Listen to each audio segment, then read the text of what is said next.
हरे कृष्ण। आप सभी भक्तों का हार्दिक स्वागत है आज के श्रीमद् भागवतम की चर्चा में। तो हम लोग चर्चा कर रहे हैं Shrimad Bhagavatam first canto 9th chapter, text 21, 23, 23 था। यस, 26 है। इस श्लोक पे कल हम लोग चर्चा चालू की थी। यस, श्लोक संख्या 26। पुरुष स्वभाव विहितान यथा वर्णम यथाश्रमम वैराग्य रागोप उपाधिभ्याम आमनातोभ्य लक्षणान्। At Maharaj Yudhishthir's inquiry, Vishnudev first defined all the classifications of castes and orders of life in terms of the individual's qualifications. Then he systematically, in twofold divisions, described counteraction by detachment and interaction by attachment.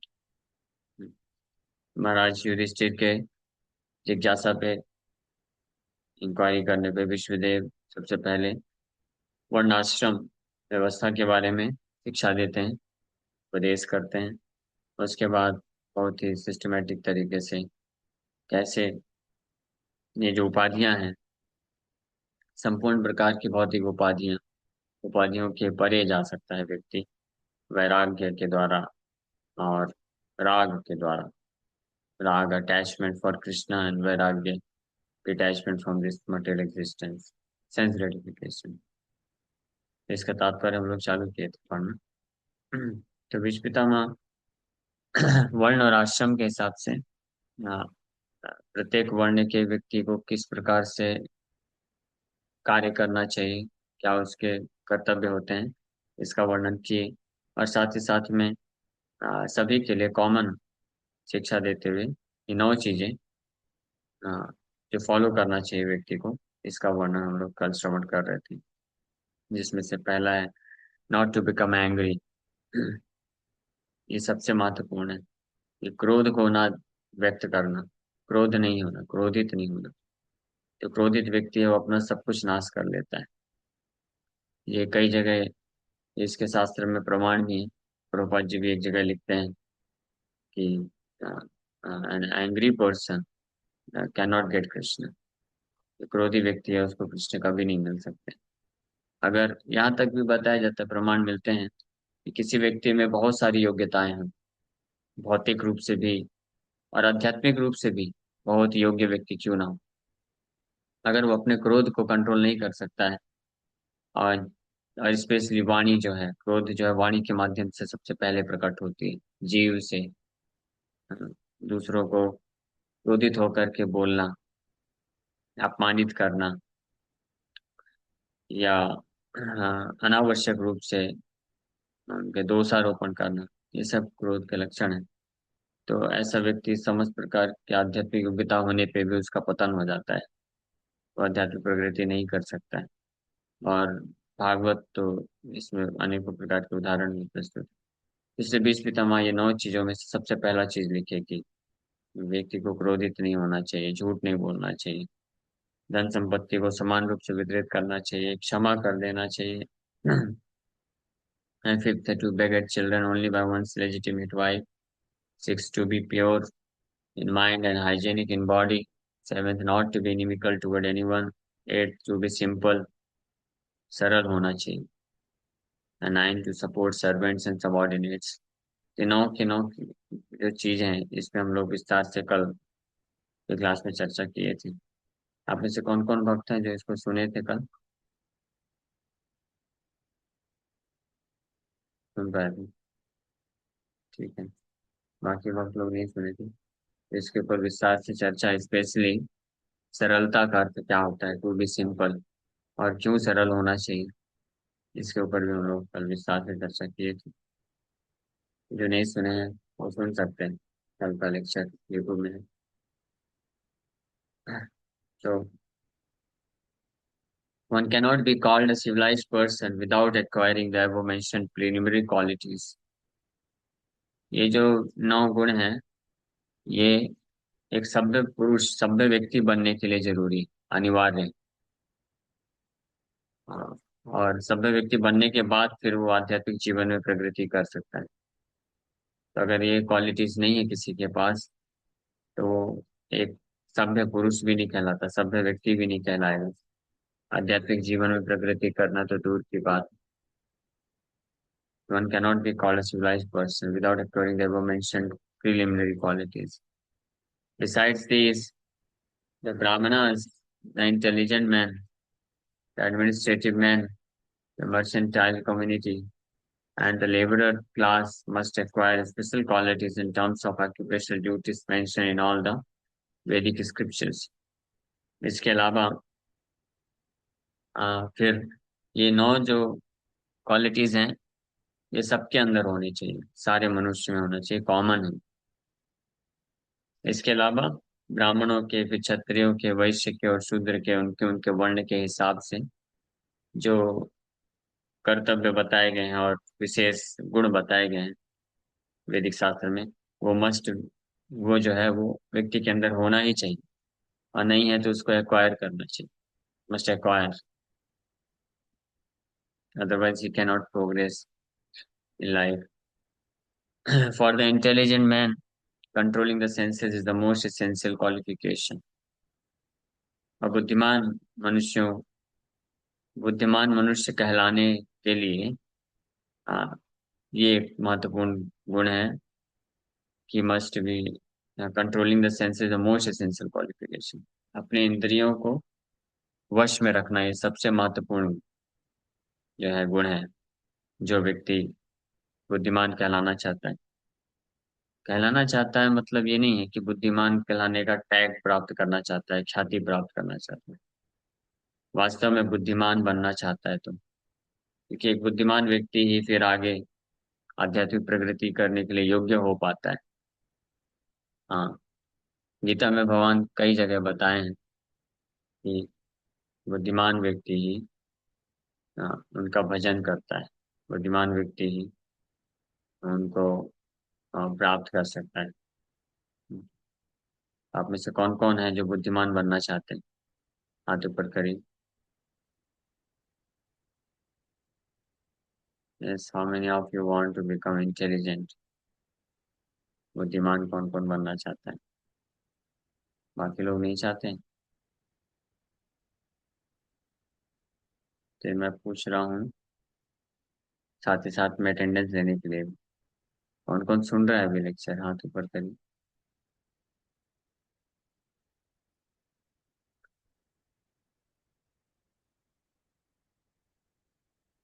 कई लोग नहीं सुन रहे हैं।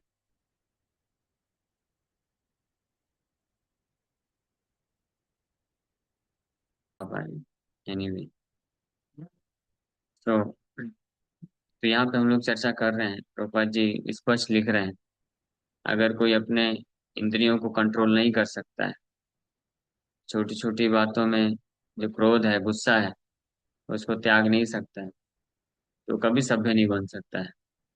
आध्यात्मिक जीवन में आगे बढ़ना तो दूर की बात है। कि हम लोग को इसको बड़े गंभीरता से सोचना चाहिए। और अगर नहीं है ये सब क्वालिफिकेशन, तो ये ट्रेनिंग के थ्रू इस क्वालिफिकेशन लेना चाहिए। केवल अपने आप को जस्टिफाई करके यू कैनॉट गो अहेड। मैं अपने आप को जैसे मैंने किसी भक्त के ऊपर क्रोध कर दिया, बहुत गुस्सा कर दिया, तो वो एक डिस्क्वालिफिकेशन है।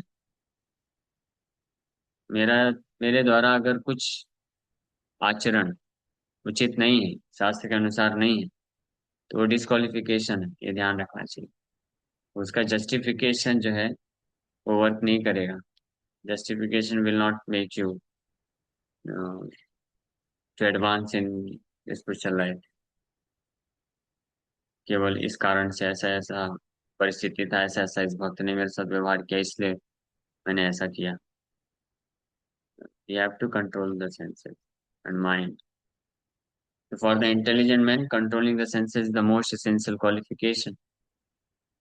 It is the basis of morality. ये भी सुन लीजिए, मोरल प्रिंसिपल की बात की जा रही है। अभी तो आध्यात्मिक और भक्ति की कुछ बात ही नहीं है, शुरुआत ही नहीं हुई।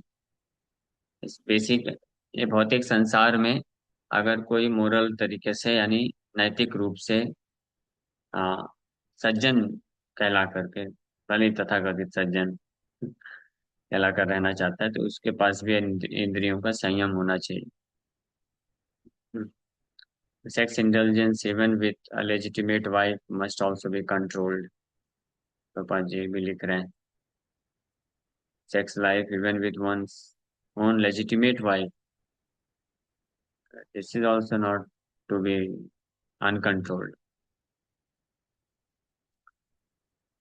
and thereby family control will automatically follow। परिवार नियोजन के लिए बहुत सारी चीजें लोग करते हैं, योजनाएं बनाए जाते हैं सरकार की तरफ से, ये है वो। प्रभुपाद जी बोला करते थे, प्रभुपाद जी बोले कि ये सब का जरूरत ही नहीं, ये सब क्यों करना पड़ रहा है, गवर्नमेंट को लॉज बनाना पड़ रहा है और इतने सारे कॉन्ट्रासेप्टिव मेथड्स आ रहे हैं, क्यों? Because people are not taught how to remain controlled, how to control their senses, जो ट्रेनिंग नहीं है। देयर इज नो ब्रह्मचारी आश्रम। अगर ब्रह्मचारी आश्रम पहले हुआ करता था, गुरुकुल, तो कम से कम 10 साल, 15 साल, 20 साल बचपन में वो गुरुकुल जाता था और हर चीज की ट्रेनिंग लेता था। ऐसा नहीं है कि केवल आध्यात्मिक ज्ञान ही होता था, उसको क्षत्रिय को मिलिट्री ट्रेनिंग भी दिया जाता था, ब्राह्मण को कैसे यज्ञ करना है ये सब दिया जाता था। हाँ, और वैश्य को कृषि को, रक्षा, वाणिज्यम, ये सब भी सिखाया जाता था। लेकिन साथ ही साथ में how to become a perfect human being, self control, ये सब भी, और साइंस ऑफ सेल्फ रियलाइजेशन, आध्यात्मिक ज्ञान, ये सब भी प्राप्त किया, प्रदान किया जाता था।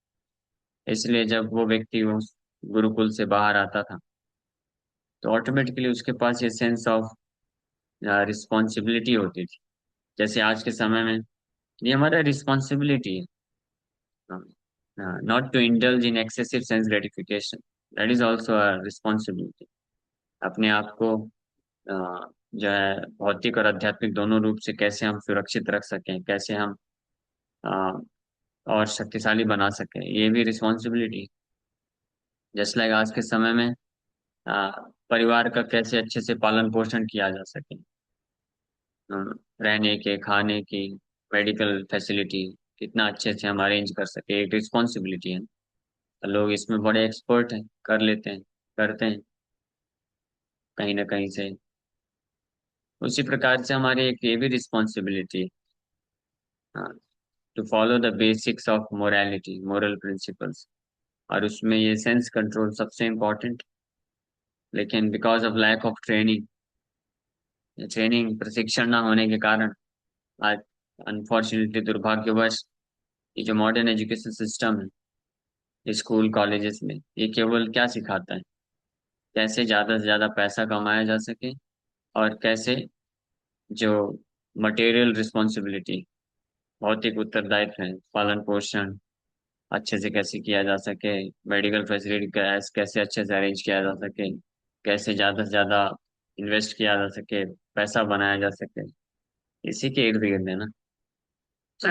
क्या कभी किसी भी कॉलेज में ये सिखाया जाता है, यूनिवर्सिटी में, कि कैसे सेंस कंट्रोल करना है? हाँ, ये नहीं सिखाया जाता, ये तो बल्कि इनकरेज किया जाता है, not to have sense control. How foolish civilisation is this.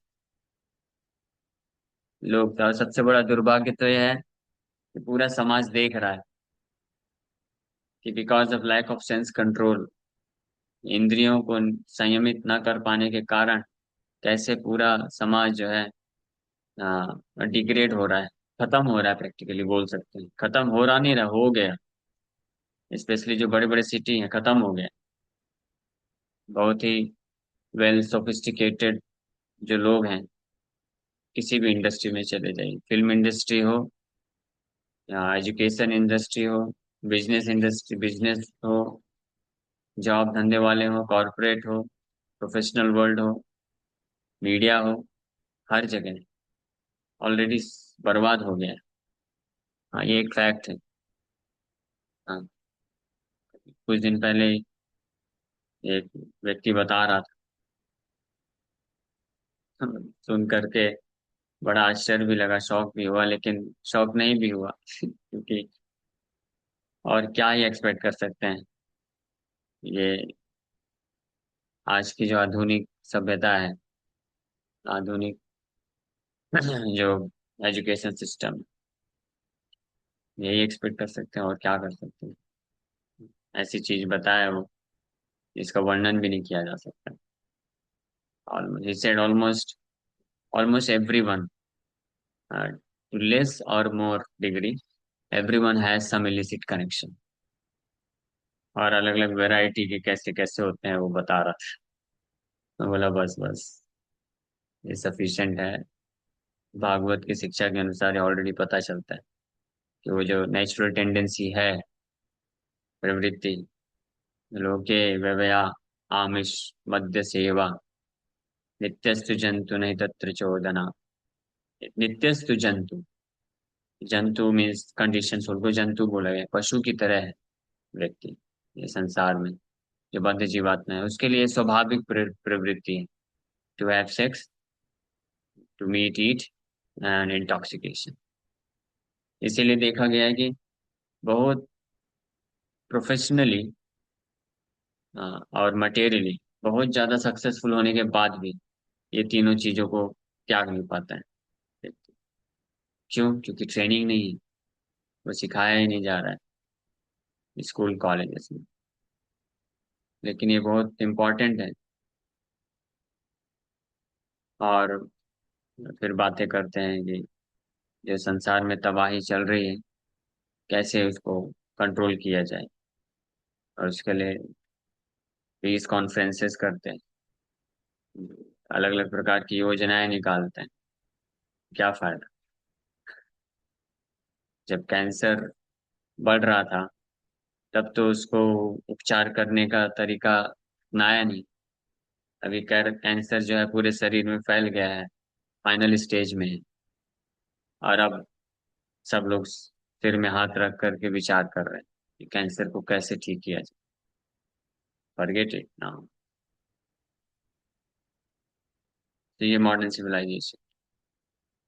N intelligent man abuses his great qualifications if he does not follow the Vedic way of life। Vedic way of life अगर follow नहीं करता है तो even the so-called intelligent man, he is also bereft of all qualification। This means he must seriously make a study of the Vedic literatures, especially of the Srimad Bhagavatam and the Bhagavad Gita। For learning Vedic knowledge, one must approach a person who is 100% engaged in devotional service।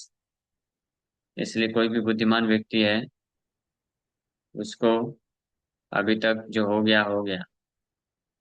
School, colleges, universities, modern जो system of management है, modern way of management है, या आधुनिक जो समाज है, सभ्यता है,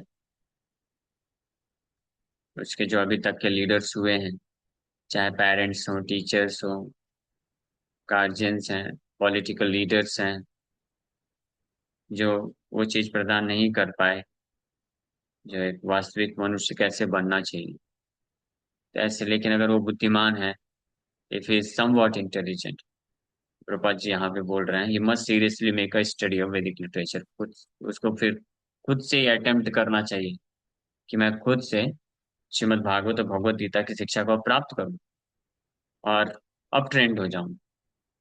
और ये वैदिक ज्ञान को प्राप्त करने के लिए लेकिन एक कंडीशन है, ये रिक्वायरमेंट है, दिस इज मस्ट, कि one must approach a person who is 100% engage in devotional service. ये पूर्ण रूप से भगवान की सेवा में इंगेज है, लगा है। ऐसे व्यक्ति के सानिध्य में आकर के ही ये प्राप्त हो सकता है। You must not do things which are forbidden in the shastras. और शास्त्र में जो फोरबिडन है, जो मना की गई चीजें हैं, उसको बिल्कुल नहीं करना चाहिए। डिटरमाइंड हो जाना चाहिए कि नहीं, I have already degraded my self so much. Already आधुनिक समाज में, सभ्यता में, मॉडर्न एजुकेशन के प्रभाव के कारण मैं अपने आप को वैसे ही बहुत पतित बना चुका हूँ, अब और नहीं। ये मैं जो थोड़ा भी बुद्धिमान होगा वो इस प्रकार का, even though he might have fallen, लेकिन अगर थोड़ा बुद्धिमान होगा तो इस प्रकार का डिटर्मिनेशन रखेगा। और ऐसा व्यक्ति जो है, ही कैन राइज अबव, वो उठ सकता है। उसी के लिए ये श्रीमद् भागवत है एक्चुअली में। ऐसे व्यक्ति को प्रभुपाद जी अपील कर रहे हैं, बोल रहे हैं इट डजेंट मैटर कि अभी तक क्या situation, but now if you are little intelligent, अगर आप थोड़ा भी बुद्धिमान हैं, तो take advantage of this message of Shrimad Bhagavatam in the association of devotees. अगर आप अब थोड़ा भी बुद्धिमान हैं, अभी तक बचपन से लेकर क्या क्या प्रेरणा दिया गया, क्या क्या कार्य किए गए आपके द्वारा। नहीं, भागवत बोलता है कि, प्रभुपाद जी बोल रहे हैं, भागवत बोलता है कि आप अगर बुद्धिमान हैं तो अब जो है आगे और इस प्रकार से हमको आचरण नहीं करना चाहिए जो हमको इस संसार में पतित बना दे। हाँ? तो आप में से कौन कौन ऐसे बुद्धिमान भक्त हैं? हाँ, तो कर करिए, या ऐसे बुद्धिमान भक्त बनना चाहते हैं कि no more degradation in this material world, जब और ज्यादा या आधुनिक सभ्यता से प्रभावित होकर के अपने आप को और ज्यादा डिग्रेड नहीं करेंगे। हम श्रीमद् भागवत की शिक्षा को अच्छे से समझेंगे, भक्तों के संग में रह करके इसको पालन करके अपने जीवन को सफल बनाएंगे। ऐसा दृढ़ संकल्प जिसके पास है, तो वो अपने जीवन को सफल बना सकता है। हाँ, so you must not do things which are forbidden in the shastras. Person cannot be a teacher if he drinks or smokes. In the modern system of education, the teacher's academic qualification is taken into consideration without evaluation of his moral life. Therefore, the result of education is misuse of high intelligence in so many ways. तो ये बुद्धिमान class of व्यक्ति है, intelligent class of person in this world, शास्त्र में मना की गई चीजों को बिल्कुल नहीं करना चाहिए। लेकिन ये डिफेक्ट है modern civilisation. Teachers academic qualification के बेसिस पे टीचर बन जाते हैं, लेकिन ड्रिंकिंग स्मोकिंग सब चलता रहता है। तो इस प्रकार से a Kshatriya, the member of administrative class, is especially advised to give charity. The intelligent class of people means Brahmanas. They also have some duties to follow.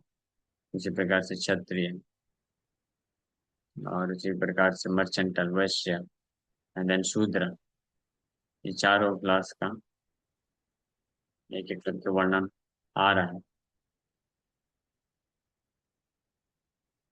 Starting with intelligent class of person Brahmanas. तभी जो चर्चा कर रहे थे वो ब्राह्मणों के लिए स्पेशली।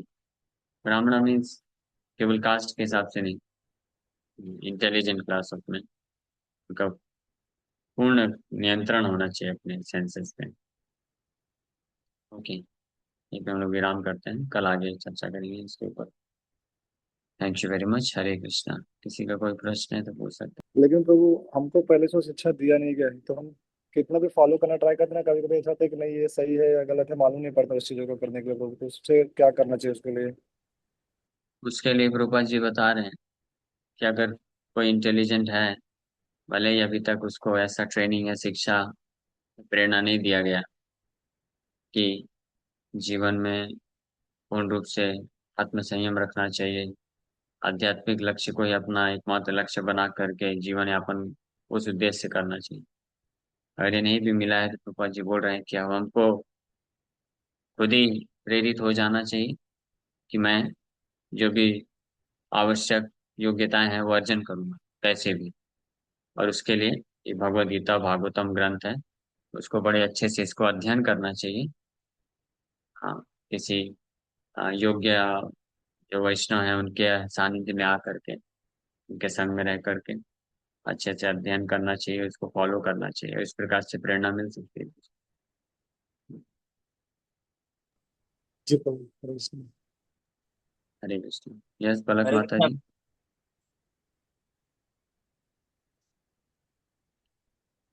बोलिए।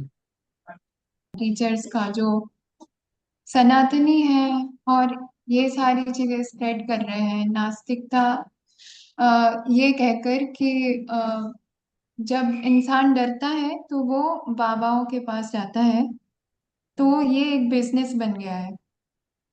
उनको अगर बताओ भी कि अ, वो डॉक्टर वाला एग्जाम्पल जो है वो मैंने दिया भी, तो वो एक्सेप्ट नहीं करते हैं। तो मतलब इतने सारे लोग उनसे जुड़े हुए हैं, वो लीडर है एक तरीके से, और फिर भी ऐसे गलत शिक्षाएं वो स्प्रेड कर रहे हैं, तो हम क्या कर सकते हैं उसके लिए?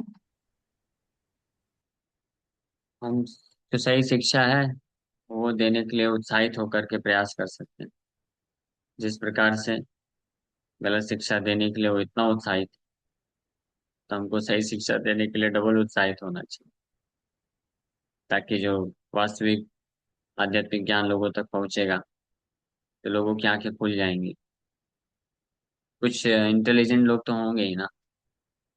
कोई कितना भी भ्रमित करने वाला लीडर हो, अगर उनके फॉलोवर्स के पास वास्तविक ज्ञान का स्रोत जाएगा तो फॉलोवर्स का बुद्धि तो खुल ही जाएगा। कुछ लोगों का जो बुद्धिमान होंगे समझ जाएंगे कि ऐसा नहीं है, हम बीमार व्यक्ति हैं, डॉक्टर के पास तो जाना ही चाहिए। हम यही समझा सकते हैं बस, कि ऐसा नहीं कि केवल डर डर के कारण भगवान के पास जाया जाता है। चार कारण होते हैं भगवान के पास जाने के। Out of fear is one reason, कि डर के कारण जाता है व्यक्ति। And second is out of desire, कि अगर कोई कुछ प्राप्त करना चाहता है। And third is out of duty. महात्मा, साधु संत, वैष्णव आचार्यों और भगवान से हमको बहुत कुछ मिलता है, आध्यात्मिक ज्ञान मिलता है, कैसे जीवन यापन अच्छे से करना चाहिए वो मिलता है। तो इसलिए out of duty, respect and gratitude हमको जाना चाहिए। और आप बोल सकते हैं कि जैसे आप खुद भी टीचर हैं, तो you are also a kind of baba for material education. तो why should you go to you? और आप ऐसे बाबा क्यों बने हुए हो? टीचर, वो जिनको बाबा बोल रहे हैं, स्पिरिचुअल मास्टर्स को, आध्यात्मिक जो टीचर्स हैं उनको बाबा बोल रहे हैं, कि जो डर जाता है वही आध्यात्मिक बाबाओं के पास जाता है। तो आप भी तो वही रोल कर रहे हो भौतिक रूप से।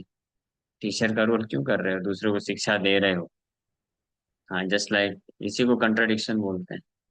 जस्ट लाइक एक व्यक्ति ने एक बुक लिखा और उस पूरे बुक में समझा रहा है वो, कि कोई बुक क्यों नहीं पढ़नी चाहिए, कोई भी बुक नहीं पढ़नी चाहिए। और आप खुद ये बुक लिख करके समझा रहे हो, then why should I read your book?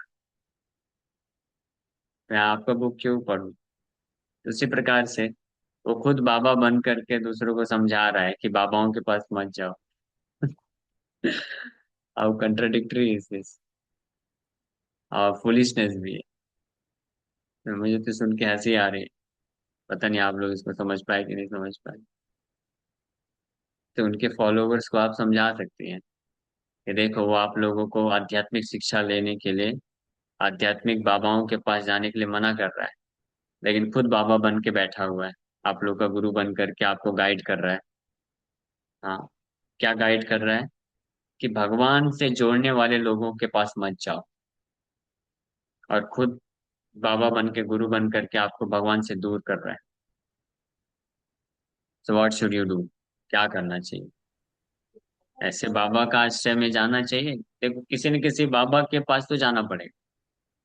हाँ, या तो ढोंगी बाबा जो आपको भगवान से दूर करेंगे और वास्तविक शिक्षा से दूर करेंगे, या अच्छे बाबा। हाँ, हमारे बाबा जी हैं अनेकों, गौर किशोर दास बाबा जी महाराज, जगन्नाथ दास बाबा जी महाराज।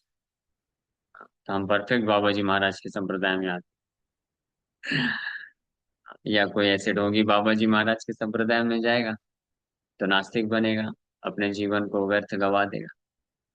तो अगर हम इस प्रकार से थोड़ा लॉजिकली, साइंटिफिकली, रीजनेबली लोगों को समझाते हैं, तो मेरे ख्याल से कई लोग बुद्धिमान होते हैं, वो लोग समझ जाते हैं। and they will accept the teachings of Bhagavad Gita. तो Bhagavad Gita as it is को आप स्प्रेड करिए, चाहे व्हाट्सएप के थ्रू, स्टेटस के थ्रू, जैसे भी जैसे वो करते हैं। तो Bhagavad Gita as it is क्यों पढ़ना चाहिए, और वो Bhagavad Gita as it is पढ़ने के जो महान महान व्यक्तियों ने पढ़ा है उनके रिव्यूज डाल देने चाहिए। मोदी जी भगवत गीता को प्रमोट करते हैं, और अनेकों महान व्यक्ति। तो लोगों की आंखें खुल जाएंगी, वो समझ जाएंगे कि हमारा ये जो ढोंगी बाबा जी है जो गलत प्रचार कर रहा है, इसकी औकात क्या है। और इतने इतने महापुरुष लोग हैं जो भगवत गीता पढ़ते हैं। मैं भी जब खजुराहो में मिला था उससे, तो उसने यही चीज बोला। मैं बोला, प्रेम से बोला कि आप और हम, मैं और आप पे हमारी क्या औकात है, जब पूरे सृष्टि के महापुरुष लोग भगवत गीता को पढ़ते हैं। चाहे इस पृथ्वी के महापुरुषों की बात की जाए, महान लोग जो हैं माने जाते हैं, जिनको सब लोग सम्मान करते हैं, प्राइम मिनिस्टर को सब सम्मान करता है। और आप साइंस के स्टूडेंट है, टीचर हैं, स्टूडेंट है, जो भी हैं, एल्बर्ट आइंस्टीन, आइजक न्यूटन, वो भगवत गीता पढ़ते हैं। तो आपको नहीं लगता कि जब आपके फील्ड के आदर्श जो है वो गीता को प्रमोट कर रहे हैं, and what nonsense you are doing by not promoting it. और फिर अन्य इतने सारे महान आचार्य हुए। Do you think you are more elevated and advance than those great sages and acharyas, Sripad Ramanujacharya, Madhvacharya, Nimbark Swami, Shri Chaitanya Mahaprabhu? आपको लगता है आप उनसे ज्यादा बुद्धिमान हो, ज्यादा सेल्फ कंट्रोल्ड हो, तपस्वी हो, कि उनके मत के खिलाफ आप बोल सकते हो? Then he could not say anything. फिर बस यही बोलने लग गया कि हाँ वो ठीक है, बस अपना अपना मत होता है। हाँ, तो अपना अपना मत अपने पास रखने का, उसका प्रचार नहीं करने। पहले अपनी योग्यता अर्जन करना चाहिए। First of all you become qualified, इतना योग्य बन जाओ कि आपका मत जो है लोगों तक आप देने के लिए अधिकार रख सको। And if you are not qualified, तो अपना अपना मत है तो बस अपने पास रखो, अपने जीवन में फॉलो करो, दूसरों को मिसगाइड मत करो। And if you misguide others, then lord of death, Yamraj यमदंड लेकर के आपका वेट कर रहे हैं। Be prepared for this. आप बोल रहे हैं ना, डर, जो डर जाता है वो बाबा जी के पास जाता है। तो मन चाहो, एक बाबा जी हैं जिससे आपको अच्छे तरीके से डरना पड़ेगा। यमराज बाबा जी महाराज की जय। ठीक है। इतना लॉजिकली प्रभु जी नास्तिकता को प्रमोट करता है ना वो, कि क्या उसी बोलूंगी। प्रकार उसी प्रकार से लॉजिकली आप वो नास्तिकता के जो चीजें हैं उसको खंडन कर सकते हैं। मैंने और किया, मैंने स्टेटस और से कौन सी? रिप्लाई किया उनको, लेकिन वो बंद, वो होते हैं ना अजीब से लोग जो खुद का ईगो लेकर बैठे रहते हैं बस, वैसे ही टाइप का है वो। क्या करूँ मैं, समझ नहीं कोई आता। दिक्कत नहीं, टेंशन मत लीजिए। जब हिरण्यकशिपु पूरे ब्रह्मांड को अपने कंट्रोल में करने वाला हिरण्यकशिपु नास्तिकतावाद का प्रचार 5 साल से ज्यादा नहीं कर पाया। 5 साल में हिरण्य नरसिंह देव भगवान आके फाड़ दिए उसको। तो और कौन इतना नास्तिक व्यक्ति है जो कर सकता है? एक बार विदेश में एक बहुत बड़ा, बहुत फेमस मोटिवेशनल स्पीकर हुआ, जिसको लाखों फॉलोवर्स थे, मिलियंस ऑफ फॉलोवर्स, और वो नास्तिकतावाद का प्रचार करता था। तो उसके नाम पे तो एक स्टेटमेंट ही बन गया था, वो ऐसे स्टेटमेंट देता था। उसका नाम मुझे भूल रहा है अभी। कुछ तो नाम था, फलाना फलाना मान लीजिए अभी। नाम था, अच्छा है, नाम याद ही नहीं रहना चाहिए। तो उसका एक स्टेटमेंट था, गॉड इज डेड, और डैश करके लिखा आता था, डैश करके फलाना फलाना व्यक्ति। फिर ये स्टेटमेंट चलता था। हाँ, कुछ ही समय में, ज्यादा समय नहीं हुआ, वो जो फलाना फलाना व्यक्ति था वो डेड हो गया। फलाना फलाना व्यक्ति इज डेड, डैश गॉड। तो ये सब तो ऐसे टिकने नहीं वाला है। डोंट वरी, आप परेशान मत होइए। हर किसी को भगवान ने अल्प मात्रा में स्वतंत्रता दिया है, और हर किसी का अपना अपना कर्म के अनुसार कुछ प्रभाव, बुद्धि, बल, ऐश्वर्य में होता है। उसका या तो कोई सदुपयोग कर सकता है, दुरुपयोग कर सकता है। जस्ट लाइक अभी मैं यहाँ पे बैठ करके भागवत की शिक्षा दे रहा हूँ, तो प्रयास कर रहा हूँ कि हमको कृष्ण को समर्पण करना चाहिए। जो भी भगवान ने पूरे जन्म के कर्म के अनुसार जो भी थोड़ा बहुत बुद्धि बल शक्ति है उसका इस प्रकार से लगा रहे। और हो सकता है ये ना करके मैं कहीं और बैठ करके नास्तिक बन करके यही बुद्धि का इस्तेमाल और यही बोलने की कला का इस्तेमाल नास्तिकतावाद को फैलाने के लिए कर। हाँ, लेकिन दोनों का रिजल्ट अलग। भगवान को कुछ फर्क नहीं पड़ने वाला दोनों ही केस में। ना ही उनका कुछ प्रभाव खत्म होगा, ना ही उनका कुछ ऐश्वर्य खत्म होगा, ना ही उनकी ख्याति को कोई खत्म कर सकता है। अरे जिनके करोड़ों अरबों खरबों फॉलोवर्स हैं, भक्त हैं, आप उनके विषय में क्या लोगों को भटकाओगे? कितने आपके फॉलोवर बना सकते हैं आप? बताया तो अभी मैं एग्जांपल, हिरण्यकशिपु तो पूरे ब्रह्मांड को भड़का दिया था कि हिरण्यकशिपु महाराज की जय बोलवाता था। हाँ, ओम नमो भगवते नारायण नहीं, ओम नमो भगवते वासुदेव नहीं, ओम नमो भगवते हिरण्यकशिपाय नमः, ऐसा जप कराता था। वैदिक मंत्र चेंज कर दिया था। आजकल के जो नास्तिक है तो वो छोटे छोटे हैं, पिद्दू हैं। हाँ, वो तो वैदिक मंत्र भी चेंज नहीं कर सकते। हिरण्यकशिपु तो यहाँ तक कर लिया, लेकिन फिर भी क्या कर सका हिरण्यकशिपु? एक ही ब्रह्मांड का प्रभाव बना के रखा ना, वो भी कुछ सालों तक। भगवान कृष्ण तो अनंत कोटि ब्रह्मांड के नायक, करोड़ों करोड़ों ब्रह्मांड के लोग उनको फॉलो कर रहे हैं, सारे देवतागण उनके भक्त हैं। तो भगवान को कोई फर्क नहीं पड़ने वाला है। मैं चाहे भगवान का गुणगान करूं, मैं भगवान का गुणगान करके कितने भक्त बना सकता हूँ? उससे भी भगवान को कोई फायदा नहीं, कोई ऐसा भगवान को फर्क नहीं पड़ने वाला है। और मैं नास्तिक बन करके अगर भगवान का गलत प्रचार करता हूँ तो उससे भी कोई भगवान का नुकसान नहीं। Not at all, not even a slightest amount, ranch मात्र भी कुछ फर्क नहीं पड़ेगा। लेकिन अगर मैं अपनी योग्यता का बुद्धि का इस्तेमाल करके भगवान का गुणगान करता हूँ, इससे मेरा लाभ हो जाएगा। और अगर मैं इसका दुरुपयोग करके भगवान के खिलाफ प्रचार करता हूँ, तो इससे मेरा अपने आप को नरक भेज रहा हूँ। तो बल्कि हमको उस व्यक्ति के ऊपर तरस खाना चाहिए, उसके दुर्भाग्य के ऊपर हमको दुख होना चाहिए कि कितना दुर्भाग्यशाली व्यक्ति है जो अपनी ने कुछ जो अल्प मात्रा में अल्प समय के लिए कुछ प्रभाव मिला है, कुछ बुद्धि मिला है, तो देखो इस मूर्ख व्यक्ति को ये नास्तिकता का प्रचार कर रहा है और अपने आप को नरक में ढकेल रहा है। तो उसके प्रति हमको बल्कि दया का भाव रख करके भगवान से प्रार्थना करना चाहिए कि भगवान उसको आप सद्बुद्धि दीजिए, नहीं तो वो अपने ही पैर पे अपने हाथ से कुल्हाड़ी मार रहा है, नरक में जा रहा है। वो प्रयास तो बहुत कर रहा है, आपके प्रति ईर्ष्या होने के कारण बहुत प्रयास कर रहा है कि लोगों को आपसे दूर कर सके। लेकिन उस मूर्ख को पता नहीं कि आप इतने महान हैं, इतने प्रभावशाली हैं कि आपसे दूर नहीं कर सकता है, आपकी ख्याति खत्म नहीं कर सकता है। हिरण्यकशिपु, रावण और बड़े बड़े ऐसे असुर लोग आए, वो कुछ नहीं कर पाए। तो ये छोटे छोटे पिद्दू असुर क्या करेंगे, जो एक देश को भी नहीं चला रहा है, एक राज्य को भी नहीं चला रहा है।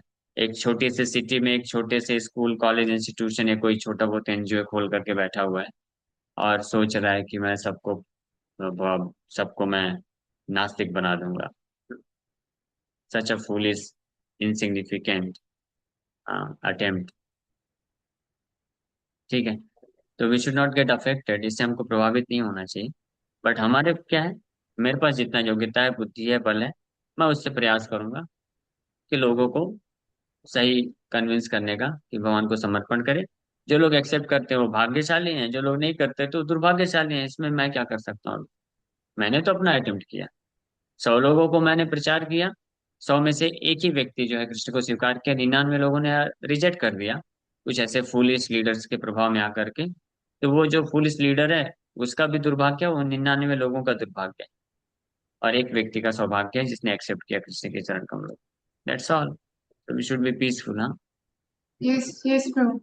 लेकिन अनफॉर्चुनेटली जब ये धर्म परिवर्तन जैसे केसेस आते हैं, केरला स्टोरी जैसे, तो ये लोग खुद सो कॉल्ड सनातनी बन के ये झंडा लहराते हैं कि हमें अपने स्क्रिप्चर्स के बारे में नहीं पता इसलिए ये सब हो रहा है।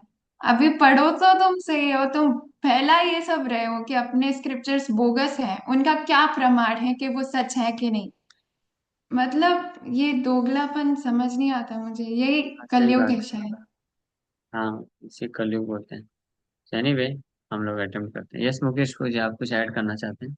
जी नहीं प्रभु जी, मैं सिर्फ यही बोल रहा था कि कभी कभी ये होता है ना तो अच्छे के लिए, इसलिए तो प्रभुपाद ने सबसे ज्यादा इस्कॉन में यही चीज पे भार दिया है कि आप बुक डिस्ट्रीब्यूशन करो। क्योंकि प्रभु अगर बुक किसी के हाथ में आ गई और वो रीडिंग करता है, और खासकर ऐसे जो नास्तिकवाद में जो पड़े हैं, तो उन्होंने ऑलरेडी वो कड़वा तो खाया ही है। जब ये मीठा उसको देते हैं ना, तो उनको तुरंत अच्छे और बुरे का भेद पता चल जाता है। यस, और एग्जैक्ट। दूसरी बात यह है कि ये जो नास्तिकवाद जो भी या फिर कुछ गलत फैला रहा है, ये प्रभु ऐसे होता है जैसे वर्षा आती है तो कैसे छोटे छोटी घास निकलती है और तुरंत चली जाती है, तो ऐसा ये हजारों लोग ऐसे आए और चले गए। इससे कुछ हाँ, मतलब भगवान की जो शास्त्र है, भगवान का जो विधान है, उसमें कुछ फर्क नहीं पड़ता है। और सही बात। हाँ, और तीसरी बात यह है कि इसमें जो लोग जुड़ते हैं ना प्रभु, जैसे हमारे वो बिजनेस में है कि जहाँ मतलब जिस अगर आप लोभी है तो सामने वाला चोर है वो भूखा नहीं मरेगा। तो जो लोग ये पथ पे जाते हैं ना, उनके लिए भी कुछ मतलब वो उनकी भी अपनी इंद्रिय तृप्ति की कुछ भावना रहती है, कुछ पाने की उम्मीद रहती है, तो वो हिसाब से वहां वो जाते हैं। लेकिन कुछ ही टाइम में उसको पता चल जाता है, तो ऐसे कई लोग भी है जो जाते हैं वापस आ जाते हैं। हाँ, सही बात। हाँ, ये सब होता है। रहता है ऐसे। हाँ, लेकिन प्रभुपाद ने हमें बताया कि भाई हम जैसे है ना कि भाई पहले हमारे हम इतने स्ट्रांग बन जाए कि हम मतलब शिक्षा, प्रभुपाद की शिक्षाओं के द्वारा अभी तो हम ये बात पे चल रहे हैं। लेकिन जब हम स्ट्रांग बन जाएंगे तो कोई भी अगर ऐसी चीजों में अगर उलझा है तो उसको तुरंत हम वापस ला सकते हैं। सही बात। हरे यस। कृष्णा। तो इसलिए हम खुद भी अच्छे से शास्त्र को पढ़ें, सुने, और फिर उसका जितना लोगों तक वितरण करेंगे, पहुंचाएंगे, तो लोग अपने आप उसको पढ़ करके जो लॉजिकल चीज होगी ना, उसी को एक्सेप्ट करेंगे। Hare Krishna. Thank you very much.